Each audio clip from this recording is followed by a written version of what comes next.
আজকে এই চারটে চতুষ্কোণে যে বিষয়টা আমাদের নিয়ে আলোচনা না করলেই নয়, তা হচ্ছে গতকাল সুপ্রিম কোর্টের রায় এবং তারপর একাধিক দিক এই ঘটনাকে সামনে রেখে যেন খুলে গিয়েছে।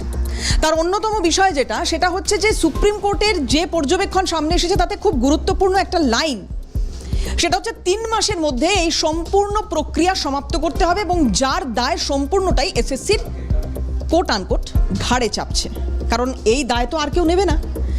গতকাল মুখ্যমন্ত্রী মমতা বন্দ্যোপাধ্যায় যে প্রেস কনফারেন্স করেছিলেন সেখান থেকে খুব স্পষ্ট যে তিনিও এসএসসির ঘাড়েই দায় চাপিয়ে দেওয়ার চেষ্টা করছেন, যেটা আগেও করেছেন, বারবার করেছেন, হয়তো আগামী দিনেও করবেন, কারণ তিনি বলছেন যে হ্যাঁ 3 মাসের মধ্যে করে দেওয়া সম্ভব। এসএসসি বলছে কখনোই সম্ভব নয়। কোথায় যাবেন এবার? যারা ফ্রেশ, যারা ওই 3 মাসের মধ্যে পরীক্ষায় বসবেন বলে আপাতত ভাবতেও শুরু করেছেন, তারাও তো কনফিউজড। যেমন কনফিউজড এই মুহূর্তে আপনি যে অনুষ্ঠান দেখছেন, আমি যে এই কথাগুলো বলছি, আমরা সত্যিই জানি না যে এই 3 মাসের মধ্যে এসএসসি যদি এই সম্পূর্ণ প্যানেল প্রস্তুত করতে না পারে, পুরো সিস্টেমেটিক ওয়েতে যদি বিষয়টাকে না নিয়ে এগিয়ে নিয়ে যেতে পারে, তাহলে কি হবে আগামী সময়, কি হবে? মমতা বন্দ্যোপাধ্যায় গতকাল যে কথা বললেন তাৎপর্যপূর্ণ। উনি বলছেন খুব স্পষ্টভাবে, উনি যে কথা বলছেন যে 3 মাসের মধ্যে এসএসসিকে এটা করতে হবে। কিভাবে করবে সেটা এসএসসির বিষয়। আর এসএসসি চেয়ারম্যান কি বলছেন শোনাই, দেখুন কি বলছেন। সুপ্রিম কোর্টের রায়টা পেয়েছি, আমরা সরকারের থেকে একটা চিঠি পেয়েছি, আমরা কমপ্লায়েন্সের দিকে অবশ্যই যাচ্ছি, কিছু লিগ্যাল ক্ল্যারিফিকেশনের প্রয়োজন আছে এবং আমাদের যেটা আর কি ফর দ্য ডিজার্ভিং ক্যান্ডিডেটস যে ফেয়ারনেস দেখানোর কথা অনারেবল সুপ্রিম কোর্ট বলেছেন, সেটাও আমাদের মাথায় থাকবে এবং আমরা একটা নিয়োগ প্রক্রিয়ার দিকে নিশ্চয়ই যাব। 3 মাসে কখনোই সেটা সম্ভব নয়, রায়ে সেটা যথার্থভাবেই উল্লেখ নেই। এবার একটু শোনাতেই হচ্ছে গতকাল মমতা বন্দ্যোপাধ্যায়ের বক্তব্য, তার কারণ তিনি যথেষ্ট কনফিডেন্স দেখিয়েছেন যে হ্যাঁ 3 মাসের মধ্যে এটা করে দেওয়া সম্ভব, কিন্তু কিভাবে সম্ভব তার কোনো সুলুক সন্ধান এসএসসির কাছে যে নেই, সেটা এই বক্তব্যে স্পষ্ট হয়েছে। কিন্তু মমতা বন্দ্যোপাধ্যায় কি করে জানলেন, কি করে বুঝলেন যে হ্যাঁ এটা করা সম্ভব? কি বলেছিলেন গতকাল? কনফিডেন্ট প্রতিক্রিয়া মমতা বন্দ্যোপাধ্যায়, শোনাই দেখুন। 3 মাসের মধ্যে কমপ্লিট করতে বলেছে প্রসেস, 3 মাসের মধ্যে প্রসেস কমপ্লিট করতে। শুনুন, কোর্ট যখন একটা ভার্ডিক্ট দেয়, আমাদের কোর্টের ভার্ডিক্টটাকে মর্যাদা দিতে হয়। কিভাবে কি করবে না করবে এসএসসি আমি এসব বলতে পারবো না, it is not within me. আমাকে কোর্টের ভার্ডিক্ট মেনেই তার থেকে রাস্তা বের করে কাজটা করতে হবে। Don't insist me to say anything against of the court verdict. একটু পেছন ফিরে তাকান, একটু মনে করার চেষ্টা করুন 2013 সাল।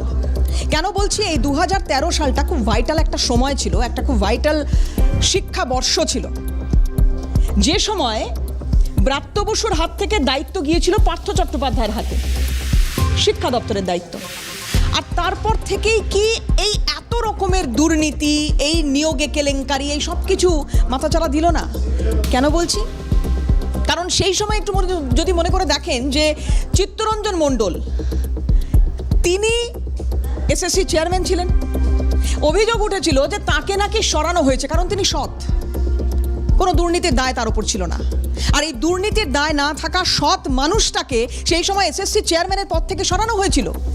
একাধিকবার আমিও ব্যক্তিগতভাবে চিত্তরঞ্জন বাবুর সঙ্গে যখন কথা বলেছি, অনুষ্ঠান করেছি, প্যানেল করেছি, চিত্তরঞ্জন বাবু বলছেন করা যায়, সম্ভব, একমাত্র এসএসসি করতে পারে। ওয়েমার শিট, এটার দায়িত্ব সম্পূর্ণ এসএসসির আছে, ছিল এবং আগামী দিনেও থাকবে এবং পারলে এসএসসি পারে। কিন্তু অদ্ভুতভাবে দেখুন সুপ্রিম কোর্টে যে পর্যবেক্ষণ সামনে এসেছে, যে রায় সামনে এসেছে, সেখানে কিন্তু এসএসসির এই যে ফাঁকা জায়গাটা, এসএসসির যে ব্যর্থতার জায়গাটা, সেটাই বারবার চোখে আঙুল দিয়ে দেখানো হয়েছে। চিত্তরঞ্জন মণ্ডলের সেদিনের সেই বক্তব্য আজকে কোথাও ঘুরে ফিরে আসছে। গতকালও আমরা কথা বলেছিলাম এসএসসির প্রাক্তন চেয়ারম্যানের সঙ্গে, চিত্তরঞ্জন মণ্ডল, খুব তাৎপর্যপূর্ণ প্রতিক্রিয়া। এসএসসি পারে, চাইলে এসএসসি পারে, পারবে কিনা জানি না, পারে। চিত্তরঞ্জন মণ্ডল কি বলেছেন দেখুন। জাজমেন্ট হয়, জাজমেন্টের পরে যেভাবে রিজন জাজমেন্ট দিয়েছিলেন জাস্টিস বসাক, তার উপরে খুব বেশি হাত দেওয়ার জায়গা ছিল না। আমি আগে জাজমেন্টটা পড়েছিলাম, এটা অত ভালো পড়িনি। তারপরে যেটা দেখছি তার বাইরে কিন্তু হাইকোর্ট সুপ্রিম কোর্টে যাওয়ার জায়গা ছিল না, কারণ সবচেয়ে বেশি দায়িত্ব যে যাই বলুন, সরকারি বলুন, যাই বলুন, সবচেয়ে প্রাইমারি এবং বেসিক দায়িত্ব হচ্ছে স্কুল সার্ভিস কমিশনের। স্কুল সার্ভিস কমিশনই একমাত্র সংস্থা যে ঠিক বলতে পারবে এবং তার বলাটাই সবচেয়ে বেশি গ্রহণযোগ্য হয়। সেইভাবে কিন্তু আমরা যেটা দুঃখের সাথে দেখলাম, এসএসসি ঠিক তার কাজকর্মটা ঠিকমতো করতে পারলেন না। তারা বললেন যে 5300-কে তারা অ্যাসার্টেন করছেন যে এরা একেবারেই ঠিক মতো হয়নি বা অন্যায়ভাবে হয়েছে। বাকিগুলোর ক্ষেত্রে তারা কিন্তু অ্যাসার্টেন করলেন না যে তা বাকিদের মধ্যে আরও কোনগুলো ঠিক সেগুলো সম্পর্কে তারা কোনো বক্তব্য রাখতে পারলেন না। অর্থাৎ বলছে এই কারণে তো বটে চাকরি করেছেন 5-6 বছর, তাদের যে টাকা পেয়েছেন সেটা ফেরত দিতে হবে সুদসহ, সেটা তাদের পক্ষে যথেষ্ট শ্রেণী এবং তাদের ক্ষেত্রে এটা যথেষ্ট বড় একটা শাস্তি বলেই আমি মনে করি। এই বাংলায় যে কোনো ঘটনার একটা রাজনৈতিক তাৎপর্য থাকে। বিগত অন্তত 7-8 বছর 10 বছরে সেরকম ছবি সামনে এসেছে বারবার। এসএসসির ভূমিকা নিয়ে প্রশ্ন উঠেছে, কিন্তু আমরা এটা বিশ্বাস করি যে চাইলে এসএসসি পারে। কিন্তু আমি জানি না যে শেষ পর্যন্ত এসএসসি 3 মাসের মধ্যে, তারা আজকে বলেই দিচ্ছে প্রেস কনফারেন্স করে, যেটা সম্ভব নয়, ফলে তাদের কাছে কোনো এক্সপেকটেশন নেই। ভবিষ্যৎ এই চাকরি প্রার্থী বলুন বা যাদের চাকরি হারালেন যারা, তাদের ভবিষ্যৎ নিয়ে ঘন্টার পর ঘন্টা আলোচনা হতে পারে, কিন্তু জানি না আমরাও যে তার সুলুক সন্ধান কিভাবে সম্ভব। কিন্তু আমি আবার বলবো, চিত্তরঞ্জন মণ্ডল এই সৎ মানুষটাকে সরানো হয়েছিল বলে অভিযোগ উঠেছিল, আর আজকেও সেই অভিযোগ রাজ্যের বিরোধী দলনেতা করছেন। শুভেন্দু অধিকারী কি প্রতিক্রিয়া দেখুন। কালকে মুখ্যমন্ত্রী বলেছে এসএসসি অটোনমাস বডি। মুখ্যমন্ত্রী কি জানেন যে 2013 সালে ব্রাত্য বসুর কাছ থেকে দপ্তরটা যখন পার্থ চ্যাটার্জিকে দিলেন এবং অধ্যাপক চিত্তরঞ্জন মণ্ডলকে স্কুল সার্ভিস কমিশনের চেয়ারম্যান থেকে সরানো হলো একটা সৎ মানুষকে, তারপরে এই পার্থ চ্যাটার্জি এসএসসির অটোনমিটা খতম করেছে। এসকে সিনহা রিটায়ার্ড অফিসারের নেতৃত্বে একটা কমিটি তৈরি করেছিল, যে কমিটির কাজ পার্থ চ্যাটার্জির বাঁশদ্রোণীর বাড়ি থেকে করা হতো। মুখ্যমন্ত্রী কি জানেন তার হোম পার দপ্তর থেকে নিয়োগ করা ওএসডি এবং PS to education minister WBCS ক্যাডারের অফিসার অভিজিৎ, তিনি এসকে সিনহার যে টিম ছিল তার মেম্বার। মুখ্যমন্ত্রী বলছেন এসএসসি অটোনমাস বডি। এসএসসির অটোনমি যে পার্থ চ্যাটার্জি খতম করেছেন 17 সালে, এটা কি মুখ্যমন্ত্রীর জানা আছে? এসএসসির সত্তাকে সরিয়ে এসকে সিনহা, কল্যাণময় গাঙ্গুলি এরা কি করে নিয়োগ প্রক্রিয়াতে ঢোকেন, এটা কি মুখ্যমন্ত্রী জানেন না? তাই মুখ্যমন্ত্রী তার মহাসচিব ব্রাত্য বসুকে ঘাড় ধাক্কা মেরে সরিয়ে যাকে তিনি মন্ত্রী করেছিলেন, তাকে, যিনি কথায় কথায় পার্থদা ছাড়া তার কোনো কাজ হতো না, তাকে দিয়ে এটা করেছেন। শুভেন্দু অধিকারী প্রতিক্রিয়া আপনাদের শোনালাম, আর খুব স্বাভাবিকভাবেই কান্নার রোল আকাশে বাতাসে মিশে রয়েছে। চোখের জল মোছানোর কেউ নেই।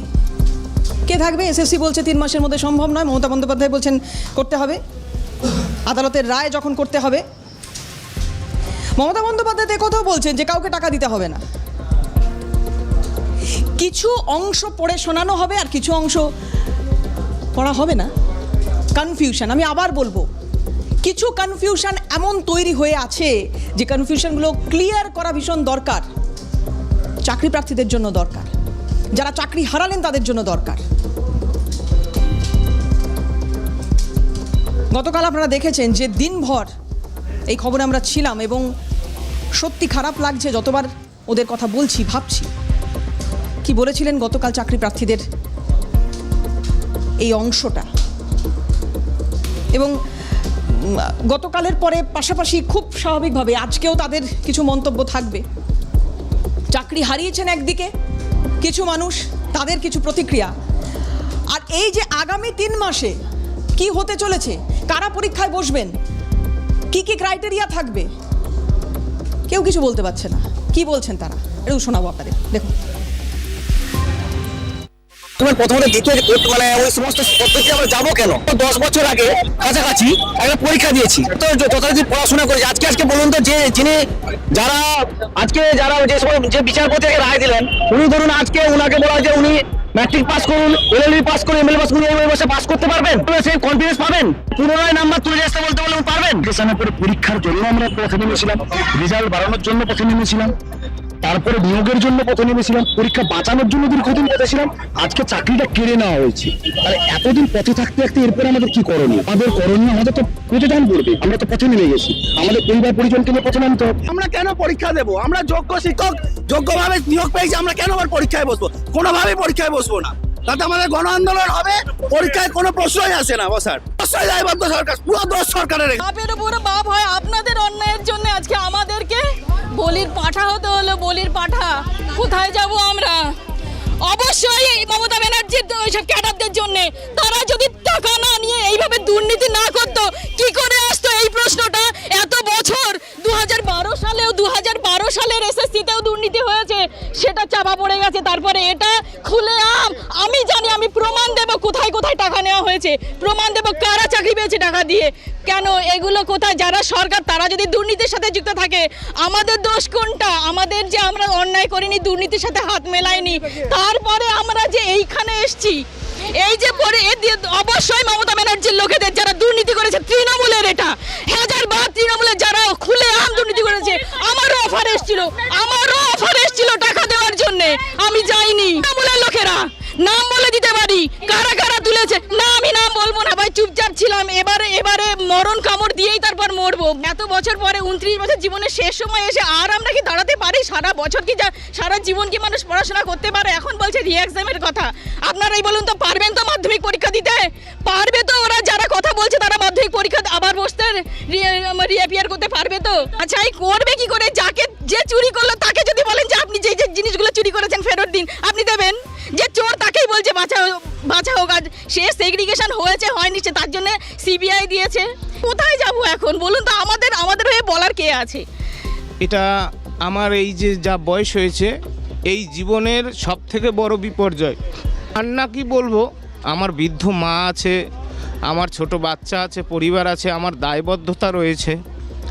রাজ্য সরকার এবং মুখ্যমন্ত্রী, তাদের গোটা ক্যাবিনেট, তাদের যে সংগঠিত দুর্নীতি, এই ভয়াবহ দুর্নীতি লোক আমাদের নিজের মেধায় পাওয়া চাকরি, লাস্ট ড্রপ অফ ব্লাড, এই করাপশনের বিরুদ্ধে আমরা লড়ব। আমাদের নেতৃত্ব ভাস্কর ঘোষ, সংগ্রামী যৌথ মঞ্চের অন্যতম কনভেনার, তার নির্দেশিত পথে আমরা চলব। জেলা জুড়ে এই কান্নার রোল, সেই ছবি আপনাদের দেখাই। আর এই দেখাতে দেখাতে একটা বিষয় একটু আপনাদের সঙ্গে শেয়ার করতে চাই, যদি আপনারা উত্তর দিতে পারেন, কেউ জানেন, ডেফিনেটলি বলবেন। সেটা হচ্ছে যে এই যে কুন্তল, শান্তনু, কালীঘাটের কাকু,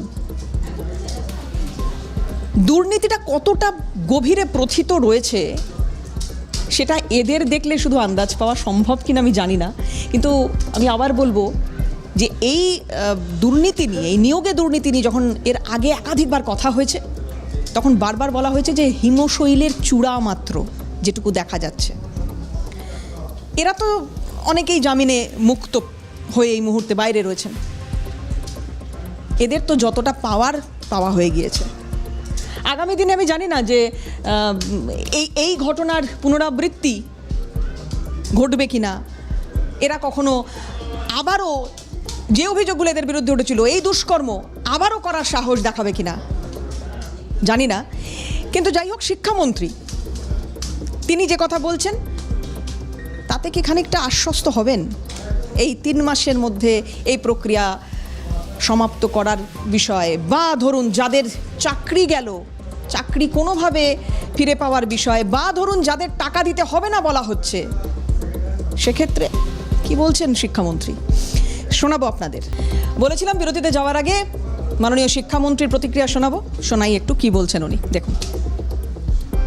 আপনারা যেটা বলছেন টেন্টেড বা আনটেন্টেড, বা এক দলের বেতন ফেরত দেওয়া হবে আর এক দলের বেতন ফেরত দেওয়া হবে না, এই কথাগুলো তো আমার কথা নয়। রায় বলছে যে টেন্টেড এবং আনটেন্টেড, সেটা তো এসএসসির দেওয়া তথ্য পরিসংখ্যান তার ভিত্তিতেই বলা হচ্ছে। বলছেন যে যোগ্য বা অযোগ্য এসএসসি ভাগ করতে পারেনি, তা নয়।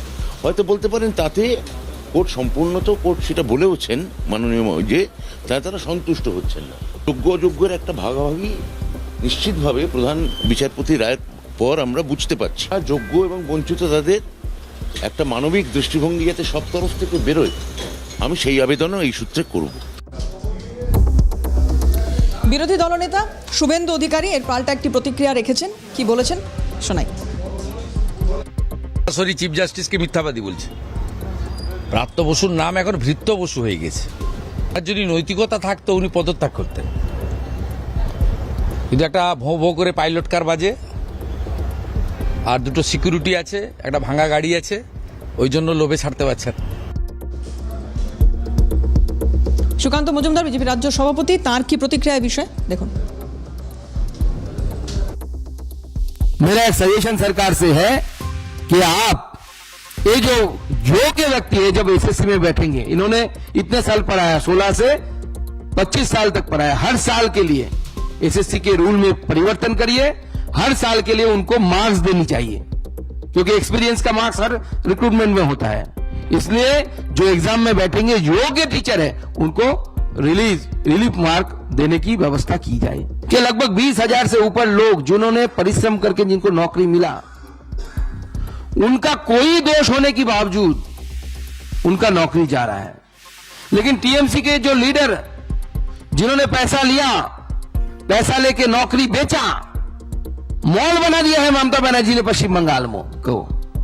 जो खरीदना है आपको, टीचर खरीदना है, नौकरी खरीदना है, सैंड लेके नदी से बेचना है, जो चाहे आप कर सकते हैं, सिर्फ पैसा देना है। शॉपिंग मॉल बना के रख दिया है ममता बनर्जी पश्चिम बंगाल को। इसलिए हम चाहते हैं कि सरकार के पार्टी के पैसे से, सीएम रिलीफ फंड से जो योग्य है उनको पैसा देने की काम किया जाए। আরজি কর নিয়ে আন্দোলন, সেই আন্দোলন দেখেছি যে রাজ্যের উত্তর থেকে দক্ষিণ গোটা দেশের বাইরে ছড়িয়ে পড়েছিল। আর এসএসসির যে ব্যর্থতা নিয়ে বারবার অভিযোগ উঠেছে, সেটা বিরোধী রাজনৈতিক দল হন, যারা চাকরি হারিয়েছেন তারা হন, সমাজের বিভিন্ন স্তরের মানুষ হন, তারা কি একসঙ্গে এক জায়গায় এসে কোনো বড় আন্দোলন গড়ে তুলবেন আগামী দিনে? 2026 বিধানসভা নির্বাচনের আগে এই 26,000-এর চাকরি যাওয়া, সেটা কি কোনো বড় ইস্যু হতে চলেছে আবারও এই রাজ্যের বুকে? আরজি কর আন্দোলন পথ দেখিয়েছে, আর আজকে এসএসসির বিরোধিতায়, এই রাজ্য সরকারের বিভিন্ন নীতির বিরোধিতায়, বিশেষ করে শিক্ষা সংক্রান্ত বিষয়ে কোনো আন্দোলন সংগঠিত হবে কি আগামী দিনে? সময় বলবে। কিন্তু এই মুহূর্তে বিশিষ্ট শিক্ষাবিদ পবিত্র সরকার রয়েছেন, স্বাগত জানাই। পবিত্রবাবু, আপনাকে একটু জানার চেষ্টা করবো যে এসএসসির ভূমিকা নিয়ে প্রশ্ন উঠেছে, আগে উঠেছে, কিন্তু এই যে দায় ঝেড়ে ফেলার চেষ্টা রাজ্য সরকারের, এসএসসি অটোনমাস বডি একদিকে বলে দেওয়া, 3 মাসের মধ্যে এসএসসিকেই যা করার করতে হবে মাননীয় মুখ্যমন্ত্রীর বলা, এবং আজকে পাল্টা এসএসসি তরফ থেকে প্রেস কনফারেন্স করে এটা বলা কোনোভাবেই 3 মাসের মধ্যে এটা সম্ভব নয়। কি করবে ছেলে মেয়েগুলো, কোথায় যাবে, কি হবে এই রাজ্যটার ভবিষ্যৎ, বিশেষ করে শিক্ষাক্ষেত্রে যে আধার নেমে এসেছে, কিভাবে মেটানো সম্ভব? এসএসসির চেয়ারম্যান একটু হতাশা ছড়াবার জন্য বলছেন, হয়তো কথাটা সত্যি, কিন্তু তাহলে আবেদন করুন আদালতের কাছে যে 3 মাস লাগবে না, আমার 3.5 মাস লাগবে বা 4 মাস লাগবে। 3 মাসে সম্ভব নয় কথাটা বলে শেষ করে দিলে তো হবে না।